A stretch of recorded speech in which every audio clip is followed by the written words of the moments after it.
Isn't that a fun and subjective question, right? So everything we've done to date has been very empirical. It's been very rational. And then we go out and see homes and all of a sudden it feels different, right? Because that's subjective, that's emotional.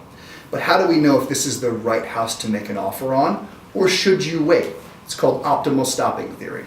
The way I like to approach that is, in the beginning when we first met, we came up with a list of must-haves and would like to haves. This house meets all of the must-haves, and actually it has a good number of the would like to haves. There is no such thing as a perfect house. You could have an unlimited budget and yet you will still not get everything you want. What I like to tell people is that if we can find a house that's 70 or 75% of that complete wish list, we should write an offer on that house. So we've identified the house. It's 123 Main Street. It is a beautiful house.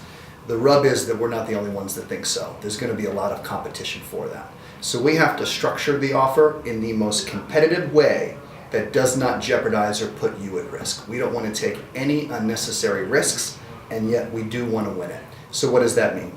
We're going to structure the offer to purchase, which essentially means we're going to outline the price, the closing dates, and then any terms and conditions that protects you and the investment that you're about to make. So we all love our state, Massachusetts, but she's an old and rare bird. So our real estate is based on English common law, and we have a two-step offer to purchase process here, where in most parts of the country they just have a one-step.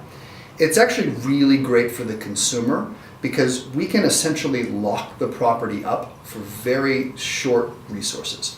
What I mean by that is, an offer is a two-page document, right, that outlines the price we're willing to pay, the dates we'd like to adhere by, have the contract stick to, and then ultimately any terms or conditions. We typically would put $1,000 down with the offer, and then there's a period of 10 days upon which we can do due diligence afterwards, which means home inspection, title search. We can basically make sure this is the right house to buy.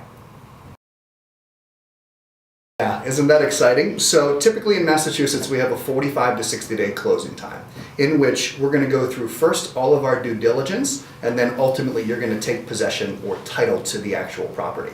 So as a buyer, a lot of the work that you do is in the first 10 to 14 days. So typically if the offer is accepted on day one, we'll have the inspection, say the third to fifth day within.